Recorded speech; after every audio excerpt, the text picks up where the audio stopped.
far as the INTIA bloc meeting that is to take place on June 1st is concerned. Mamata Banerjee had earlier declined to participate in the meeting. Now BJP is reacting to these developments. Let's cut across live. चुनाव परिणाम में यदि आप देखें तो जो मुख्य रूप से जिन 5 राज्यों में चुनाव हो रहा है, पंजाब, जहां इस इंडी गठबंधन के दल आपस में ही लड़ रहे हैं, आम आदमी पार्टी और कांग्रेस। हिमाचल प्रदेश, वहां इंडी गठबंधन था ही नहीं, हमारा और कांग्रेस का सीधा मुकाबला। उत्तर प्रदेश, वहां पे अगर आप देखें तो हमारा और समाजवादी पार्टी का मुकाबला और कांग्रेस वहां सेकंड फिडल रोल में। बिहार में जो इंडी गठबंधन था उसके सूत्रधार राष्ट्र की मुख्य धारा में पहले ही आ गए थे। अब आइए पश्चिम बंगाल में, तो वहां भी कांग्रेस और ममता बनर्जी एक दूसरे से लड़ रही हैं। अधीर रंजन चौधरी जी के बयान देखिए, यहां तक कि वहां के कांग्रेस कार्यकर्ताओं ने खड़गे जी के भी मीडिया में रिपोर्ट आई कि उनकी फोटो के ऊपर भी आपत्तिजनक हरकत की। तो इससे बहुत साफ है कि पंजाब से बंगाल तक इंडी गठबंधन पूरी तरीके से ध्वस्त होता हुआ दिखाई पड़ रहा है इस चुनाव के अंतिम चरण आते आते। और फिर आप मजेदार बात यह देखिए कि अभी आपने एक वीडियो देखा जिसमें बिहार में 3 लोग, 2 ठो बिटवा और 1 ठो बिटिया, मतलब राहुल जी और मीसा भारती जी और तेजस्वी यादव जी, और तीनों बैठ के ज्ञान दे रहे थे, बांच रहे थे कि उत्तर प्रदेश और बिहार क्या होगा। जबकि अगर देखा जाए, तीनों ने ये जो डिस्ट्रीब्यूशन ऑफ लीगेसी की बात करते थे, इन्होंने अपनी अपनी पार्टी की डिस्ट्रक्शन ऑफ लीगेसी की है। They have done the destruction of legacy, अपनी विरासत को विध्वंस किया है। और इनका देखिए ट्रैक रिकॉर्ड कितना शानदार है कि राहुल गांधी जी, उनके पिताजी 414 सीटें लेके आए थे और वो 44 सीटों पे लाए। उत्तर प्रदेश में उस जमाने में 85 सीटें होती थीं और राजीव गांधी जी के जमाने में 84 जीती थी कांग्रेस ने, 1 सिर्फ बागपत हारी थी, और इनके जमाने में 1 जीती।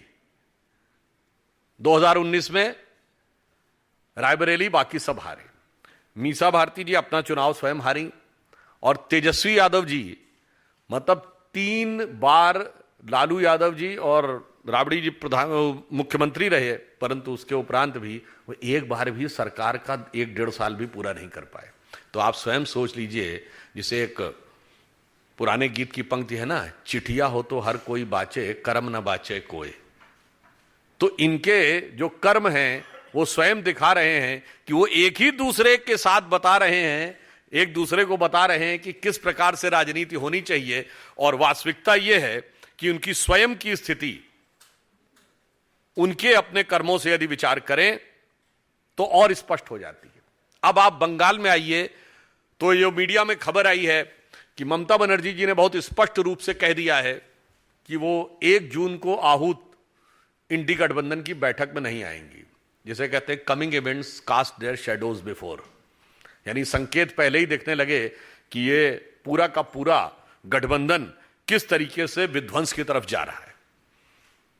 दूसरा एक विषय यह भी कि पंजाब में आपने देखा कि वहां सरकार के एक मंत्री बलकार सिंह का एक बहुत आपत्तिजनक वीडियो आया है, जिसमें उन्होंने एक लड़की के साथ बहुत आपत्तिजनक हरकत करते हुए दिखाई पड़ रहे हैं।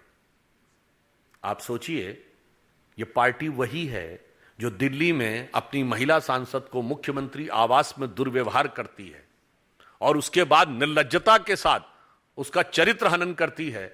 और इसी सरकार का मंत्री पंजाब में इस प्रकार की हरकत करते हुए दिखाई पड़ता है, और उसके बाद भी ये सब लोग अपने मुंह में दही जमाकर बैठे रहते हैं। मुझे लगता है कि पंजाब की जनता इस पूरे विषय को ध्यान में रखते हुए संवेदना के साथ और प्रबलता के साथ इसका सही उत्तर देगी।